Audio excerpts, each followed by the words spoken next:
Avery Holt, back from 2 years out.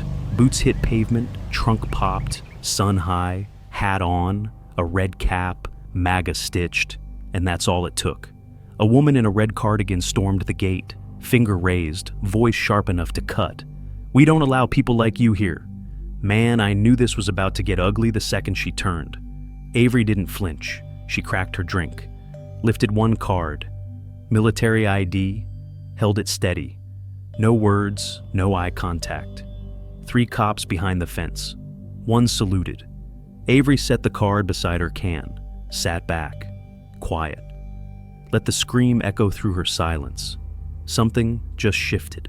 They didn't know who she was, not really. To them, she was just some woman with a red cap and a quiet stare. But Avery Holt had spent 15 years in places where silence didn't mean peace. It meant aftermath. She was a forensic field lead, the kind of person who got called in when everyone else was already gone.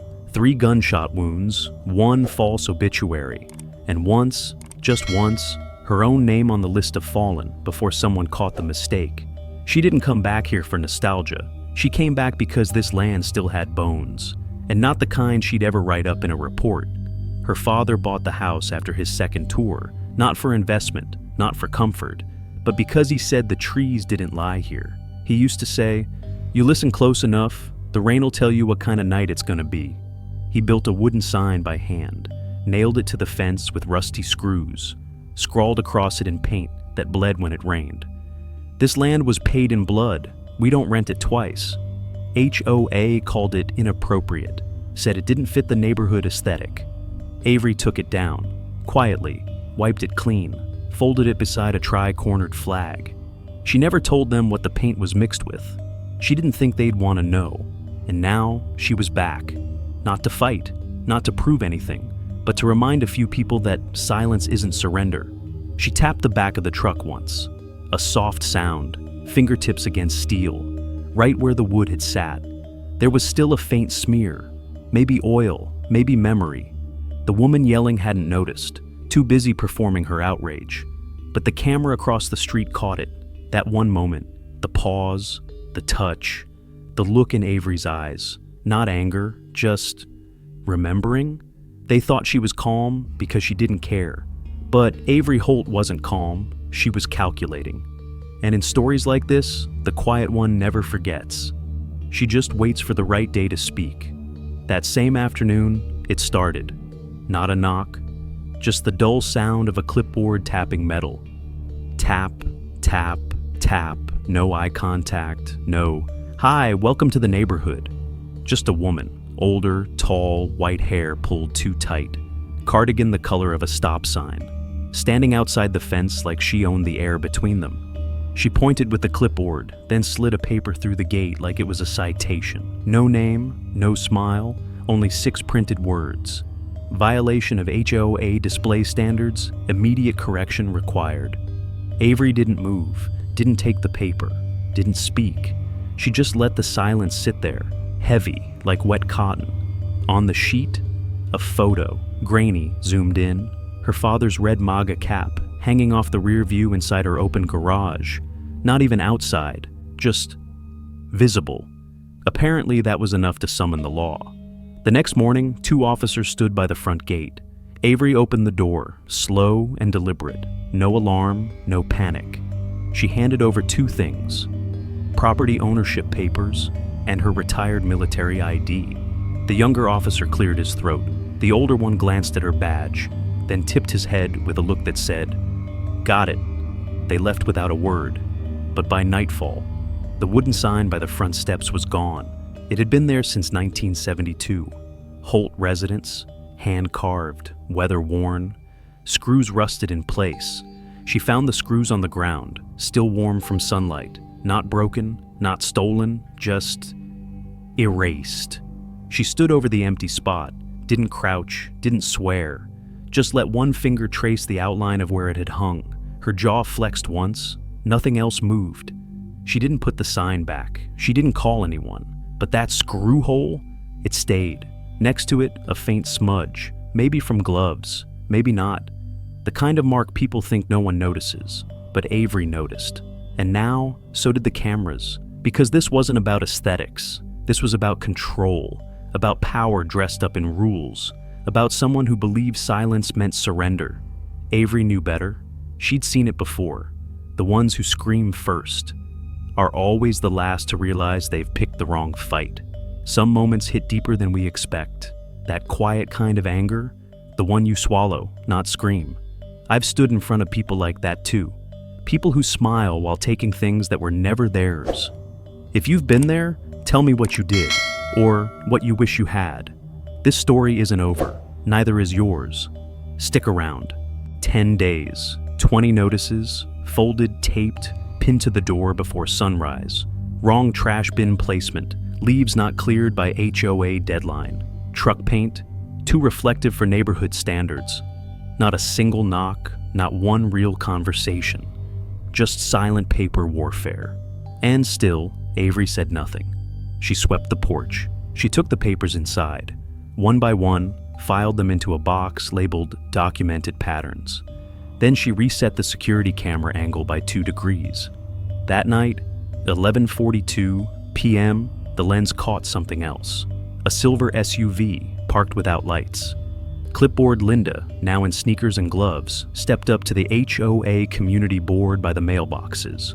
One hand removed the official HOA sign. The other placed it into her trunk. She looked around. No words, drove off. Avery didn't report it. She didn't post it. She just clipped the footage, saved, time-stamped, and let it breathe. The next morning, she opened her laptop, drafted one email, subject, clarifying HOA signage use from 2019 revision versus current regulation. Body, one sentence. Before the next meeting, could we clarify which version is still in effect? No greeting, no signature, no CC to Linda. She clicked send, then pinned the HOA zoning map to the side of her fridge. The same map her father marked up in red Sharpie the year the bylaws were rewritten. His coffee stain still blurred part of parcel block 3. That stain stayed. She never wiped it. It reminded her, the past isn't meant to be cleaned, just understood. The meeting was set for the following Thursday. Agenda item 4, reassessing temporary authority delegation within HOA leadership. Linda didn't know, but she had already walked into the trap. Avery wasn't trying to win an argument. She was building a record. Every complaint, every step, every missing sign. This wasn't retaliation. It was alignment, letting the wrong people expose themselves through the very rules they pretend to uphold. And Linda had just removed a sign she had no legal right to touch. Avery marked the footage. Violation 1, unauthorized interference with HOA property saved, encrypted, ready, no one heard a thing. But that night, something shifted. It was the sound of a chessboard clicking into place. The HOA meeting began at 6 o'clock. Linda showed up at 5:42 sharp. Clipboard in hand, stack of papers. Avery's name underlined in neon yellow. Violation 3.4. C. Excessive color or finish in visible personal vehicle. Translation. The orange truck was too bright for her taste. The room was quiet, not supportive, not hostile, just tired. Avery walked in at 6:03. No apology, no rush. She sat, pulled a folder from her bag, slid it across the table, face up, 1 page only. "This is the signage removal request," she said, flat. "Signed by you, 3 days before your term expired." Linda blinked. A pause. Someone shifted in their seat. That was temporary. The old sign was incorrectly placed." Avery didn't respond. She just slid the next page forward, a photo. Linda caught mid-move, wrenching the board free. 11:42 p.m. Timestamp clear. Expression unmistakable. No sound in the room. Only paper sliding. Linda stood. "This isn't about a sign. It's about conduct. That hat." She turned, voice sharp again, louder now. "You wore that hat!" Avery leaned back, didn't look up, didn't defend, didn't have to. The silence came like a cold draft. A woman near the end of the table, gray hair, floral blouse, reached forward, clicked the mic. "You mean the red cap?" she said. "I got mine from my nephew. He's a Marine." That landed. Linda froze, clipboard still in hand, eyes darting. Avery tapped one more page, the original document. Linda's coffee stain still marked the lower right corner, faint but there, unmistakable. She didn't speak. She didn't need to, because now it was clear. This wasn't about signs or cars or rules. This was personal. And Linda had just said the quiet part out loud. About the hat. About who belongs.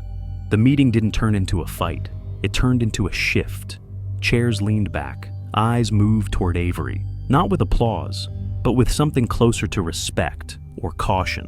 She hadn't attacked. She'd just held up a mirror. And Linda, self-declared guardian of neighborhood standards, had cracked the reflection all on her own. 2 traps sprung, one on paper, one on pride. Avery closed the folder, tucked it away, and let the room sit in its own silence. 1 week later, the email came. From Linda, sent to every resident in the community. Starting the 15th, all violations of HOA Code 2.6 regarding apparel, conduct, and public safety will be handled accordingly. No salutation, no explanation, just the rule. Signed beneath with Acting HOA Chair. That same afternoon, she taped a laminated copy on Avery's gate. Precise angle, centered, witnessed by the couple across the street. Avery didn't tear it down. She just took a photo.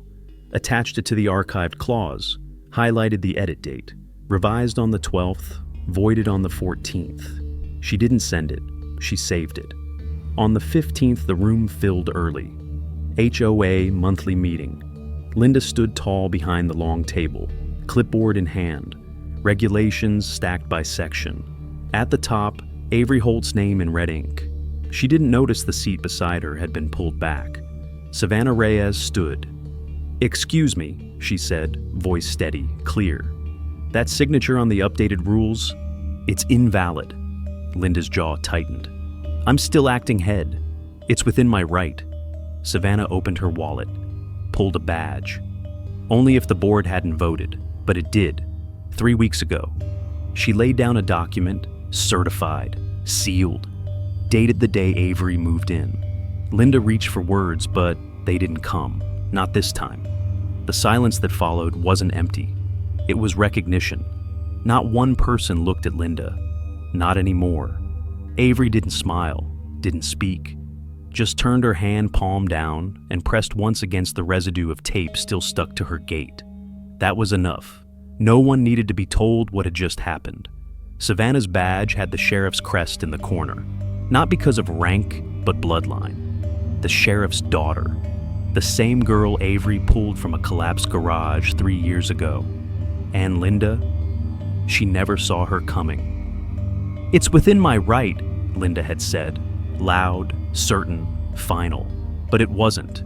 And now everyone knew. She hadn't lost in an argument. She'd fallen through her own floor. From that moment forward, she held nothing. Not rule, not seat, not silence.